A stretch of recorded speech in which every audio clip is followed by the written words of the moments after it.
أعوذ بالله من الشيطان الرجيم قال رب اشرح لي صدري ويسر لي أمري واحلل عقدة من লিসানি ইয়াফকাহু কওলি। সম্মানিত দর্শকবৃন্দ, আপনাদের সকলকে জানাই আসসালামু আলাইকুম ওয়া রাহমাতুল্লাহ। আপন ভাইকে কতল করে কারা এবং কেন? কোরআনে কতল শব্দটি অনেকবার এসেছে। স্থানকাল পাত্র হিসেবে কতলের অনুবাদ হয়ে থাকে। কোরআনের সত্যবিদ্যা অর্জন করে নিজের কুরিপুকে পরাজয় এবং দমন করা হলো কিতাল। এটি আল্লাহ লিখে দিয়েছেন, যা আমরা 2 নম্বর সূরা আল বাকারার 216 নম্বর আয়াতে দেখে নিতে পারি। কুতিবা আলাইকুমুল কিতাল। কতল শব্দের অর্থ যদি আমরা দেখি, স্থানকাল পাত্র হিসেবে কখনো হত্যা করা হয়, খুন করা হয়, অপমান করা হয়, শেষ করে দেওয়া হয়, অস্ত্রের আঘাত করা হয়, লড়াই করা হয়, ঝুঁকিয়ে দেওয়া হয়, ধ্বংস করে দেওয়া হয়, খতম করে দেওয়া হয়, সুশিক্ষা থেকে মাহরুম রাখা হয়, মৃতদের কাতারে দাঁড় করিয়ে দেওয়া হয়, সত্য জ্ঞানের অধিকারী না হওয়া হচ্ছে কতল। তো এতগুলি কতলের অর্থ স্থানকাল পাত্র হিসেবে কতলের অনুবাদ করা হয়। তো আমরা যে বিষয়টি নিয়ে এখন কথা বলবো, যে বিষয়টি আমরা সবাই মিলে জানবো এবং যে আয়াতগুলি নিয়ে গবেষণা করব, সেটি হচ্ছে আপন ভাইকে কতল করে কারা এবং কেন। কোরআনের কতল শব্দটির অর্থ সব জায়গায় হত্যা করা যাবে না। সব জায়গাতে যে আপনি কতলের অনুবাদ করবেন হত্যা, সেটি করা যাবে না। এবার আসুন, জিহাদের আসল অর্থ এটি আমাদের জেনে রাখা উচিত। জিহাদের অর্থ হচ্ছে চেষ্টা করা, সংগ্রাম করা, সাধনা করা। আর কোরআন আরেকটি শব্দ ব্যবহার করে হারবুন। হারবুন শব্দটির বাংলা অর্থ হচ্ছে যুদ্ধ করা। কোরআনের আরেকটি শব্দ হচ্ছে ইরহাব এবং রাহবানিয়াত।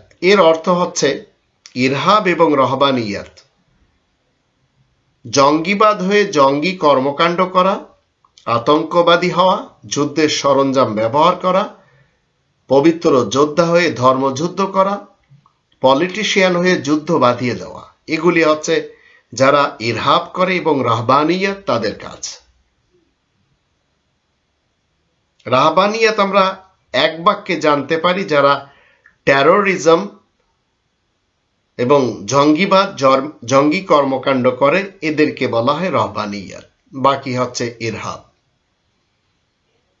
কিন্তু এই জিহাদ বলেন, হারবুন বলেন, ইরহাব বলেন, রাহবানিয়াত বলেন, কতল বলেন, কিতাল বলেন, এই শব্দগুলিকে রবের ইসলামিক কিংডমের যারা ইবলিস এবং শয়তান, ধর্মজীবী এবং পলিটিশিয়ান রয়েছে, এরা তালগোল পাকিয়ে যুদ্ধ বানিয়ে পেশ করে মানুষের সামনে। এবার আসুন আমরা দেখব আপন ভাইকে কতল করে কারা এবং কেন করে। প্রথমে আমাদেরকে জানতে হবে, একজন মানুষ যদি মুত্তাকি হতে চায়, সত্যবাদী হয়ে, তাহলে তার কর্ম কি। 2 নম্বর সূরা আল বাকারার 177 নম্বর আয়াত থেকে আমরা জানব, আল্লাহ বলেন, লাইসাল বিররা আন তুওয়াল্লু উজুহাকুম কিবালাল মাশরিকি ওয়াল মাগরিব ওয়ালাকিন্নাল বিররা মান আমানা বিল্লাহি ওয়াল ইয়াউমিল আখিরি ওয়াল মালাইকাতি ওয়াল কিতাবি ওয়ান নাবিয়্যিন ওয়া আতাল মালা আলা হুব্বিহি যাবিল কুরবা ওয়াল ইয়াতামা ওয়াল মাসাকিন ওয়া ইবনাস সাবিল ওয়াস সাইলিনা ফির রিকাব ওয়া আকামাস সালাতা ওয়া আতাজ যাকাতা ওয়াল মুফুনা বিআহদিহিম ইযা আহাদু ওয়াস সাবিরিনা ফিল বাসাই ওয়াদ দাররাই ওয়া হিনাল বাস উলাইকা আল্লাযীনা সাদাকু ওয়া উলাইকা হুমুল মুত্তাকুন। পূর্ব দিকবর্তী কিংবা পাশ্চাত্য দেশকে আইডিয়াল বানানোতে কোনো পূর্ণ হবে না, কিন্তু পূর্ণের আসল কাজ হচ্ছে যদি কেউ আল্লাহকে মেনে চলে, পরকালকে বিশ্বাস করে, মালাইকাদেরকে মেনে চলে,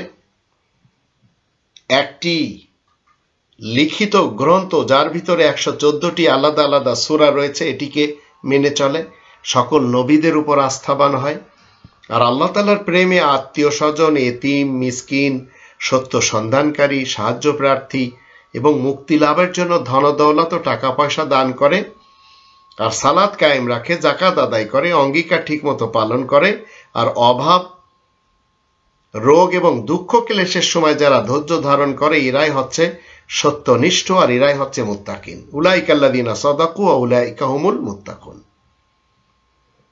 এই মুত্তাকিনরা কি করে? রবের ইসলামী কিংডমে এই কোরআনের 6 নম্বর সূরা আল আনআমের 153 নম্বর আয়াতকে মেনে চলে, যেখানে বলা হচ্ছে ওয়া আন্না হাযা সিরাতি মুস্তাকিমান ফাত্তাবিউহু ওয়া লা তাত্তাবিউস সুবুলা ফাতাফাররাকা বিকুম আন সাবিলি যালিকুম ওয়াসাকুম বিহি লাআল্লাকুম তাত্তাকুন। আর এই কোরআনই হচ্ছে আমার পথ, যা নাকি সোজা। সুতরাং তোমরা তাই অনুসরণ করো, তোমরা নানান পথে যাবে না, নইলে তোমরা আল্লাহ তাআলার পথ থেকেই তো বিচ্ছিন্ন হয়ে পড়বে। তোমাদেরকে এসব ব্যাপারে তাকিদ করা হচ্ছে যেন তোমরা মুত্তাকিন হতে পারো। তো মুত্তাকি হওয়ার জন্য কর্মগুলি আমরা জেনে নিলাম, মতবাদ আমাদের কি থাকা উচিত, আর একটি গ্রন্থকে মেনে চলতে হবে। তো রবের নৈকট্য লাভের জন্য মনুষ্য সন্তানদের দুইজনের একজন সোজা রবের পথে চলে, অন্যজন কি করে? সোজা যে রবের পথে চলে তাকওয়ার কাজের মাধ্যম দিয়ে নিজেকে সে পেশ করে, অপরজন তার বিপরীত পথে চলে। এবং অপরজন কি করে? দুই ভাইয়ের মধ্যে এক ভাই রবের বিধান মতে চলে, মুত্তাকিন হয়ে সে চলে, সত্যবাদী হয়ে চলে, একটি গ্রন্থ মেনে চলে। এর বিপরীত আর এক ভাই কি করে? সে কোরআন বিরোধী কর্মকাণ্ড করে রবের নৈকট্য পেতে চায়। যখন সে পীর, বক্তা, ধর্মজীবী, মুল্লা, পলিটিশিয়ান, নেতা, নেত্রী কিংবা কর্মী বুঝতে পারে তার পথটি অসৎ এবং কোরআন বিরোধী, তখন সে তার ভাইকে কি করে? কতল করে, মেরে ফেলে দেয়। তাই পরকালে ওই সকল তালেবান খুনি যাদেরকে আমরা দেখতে পাচ্ছি, তালেবান খুনিরা তাদের ভাই বোনদের, এবং আমাদের দেশে শেখ মুজিবুর রহমান সাহেব, জিয়াউর রহমান সাহেব, এরশাদ সাহেব, হাসিনা এবং খালেদা সাহেবা, ইনারা যাদেরকে হত্যা করেছেন, খুন করেছেন, তারা কিন্তু ইনাদেরই ভাই বোনদের অন্তর্ভুক্ত। যারা ইনাদের কারণে খুন হয়েছে তারা কিন্তু বাংলা ভাষী লোক।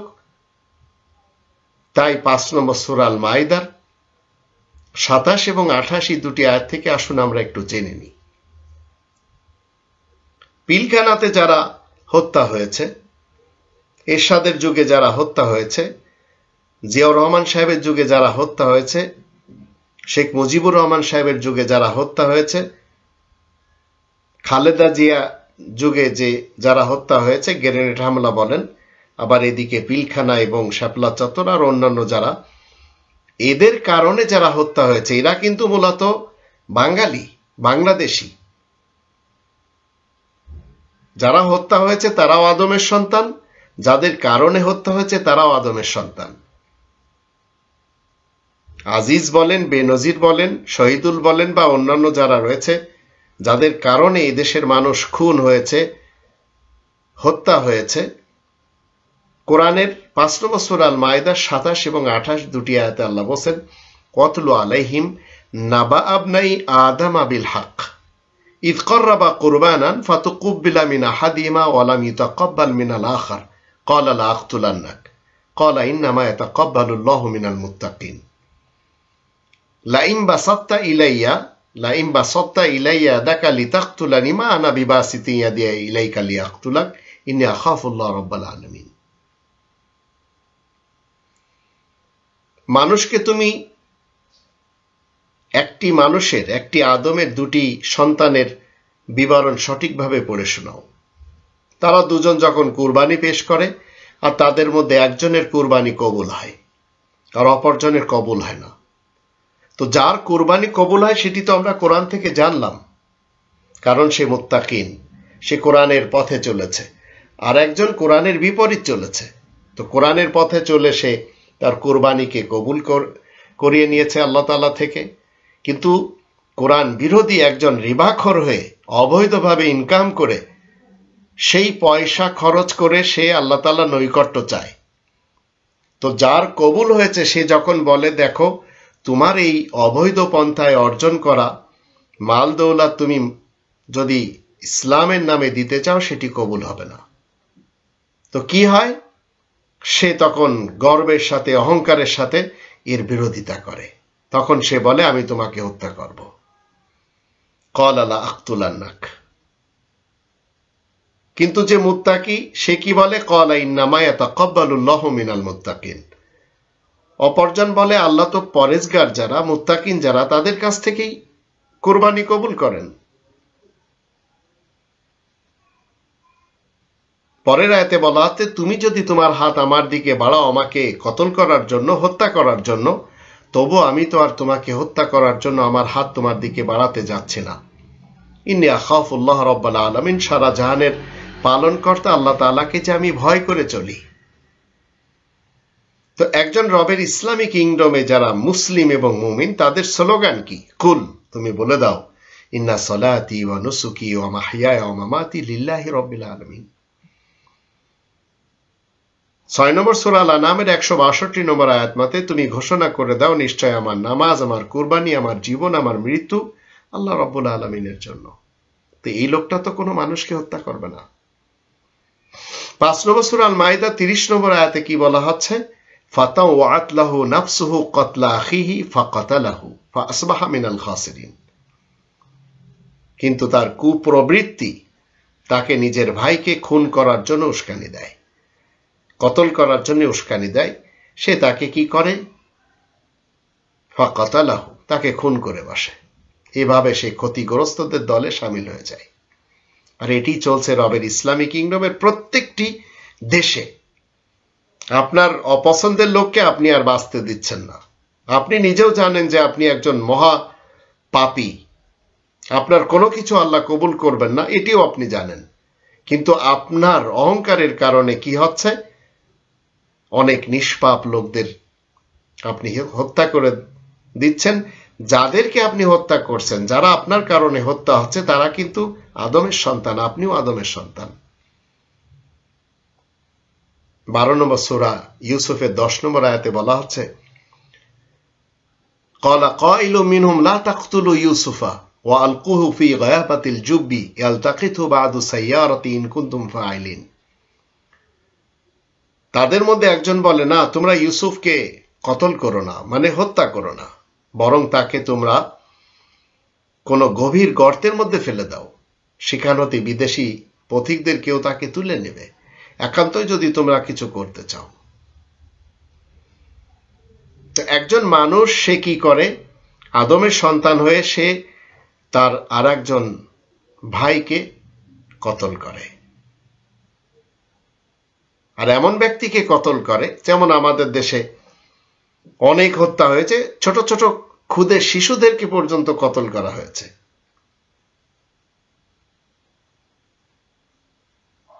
তো আপন ভাইকে কতল করে কারা এবং কেন? আপনি বৈধভাবে টাকা পয়সা ইনকাম করছেন। কোরআন 2 নম্বর সূরা আল বাকারার 275 থেকে 281 আয়াতগুলিতে বলে দিয়েছে, যারা অবৈধভাবে টাকা পয়সা ইনকাম করে তারা হয় রিবাখোর।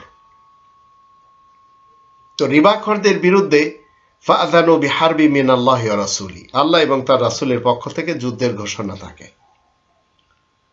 এখন আপনি কি করছেন, আপনার কাছে বৈধ ইনকামের টাকা পয়সা রয়েছে, আপনি গরিবদেরকে দিচ্ছেন, কম দিতে পারছেন কারণ আপনার কাছে কম রয়েছে। আর একজনের কাছে অগণিত রয়েছে, সে অগণিত দিচ্ছে, কিন্তু তারটি তো অবৈধ। তো যখন আপনি তাকে বলছেন ভাই তোমার এটি তো আল্লাহ কবুল করবেন না, সঙ্গে সঙ্গে সে আপনাকে হত্যা করতে চায়। এটি আমরা আমাদের 5 দশকের বাংলাদেশে দেখতে পাচ্ছি। যখন কোনো দুর্নীতির বিরুদ্ধে কেউ সুনীতিবাজেরা কথা বলেছে, তাদেরকে আর বাঁচতে দেয়নি।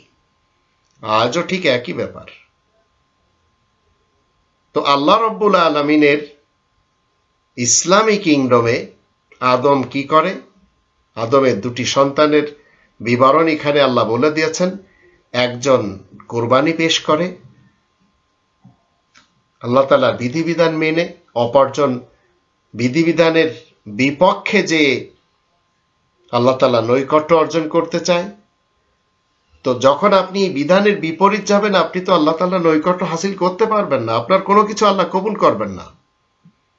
তো এই কথাগুলি বললেও দেখা গেল আপনাকে হত্যা হতে পারে, আপনার ভাই আপনাকে হত্যা করবে। তো আমরা সবাই মানুষের সন্তান, আমরা সবাই ভাই ভাই, আমরা সবাই ভাই বোন। তো এখন একজন বোনের যদি পছন্দ না হয়, তো সেই বোন ভাইকে হত্যা করছে, একজন ভাইয়ের যদি পছন্দ না হয়, সে তার বোনকে হত্যা করছে। এটি 5 দশকের বাংলাদেশে এই আদমে দুটি সন্তানের ইতিহাস একের পর এক আমরা দেখে যাচ্ছি।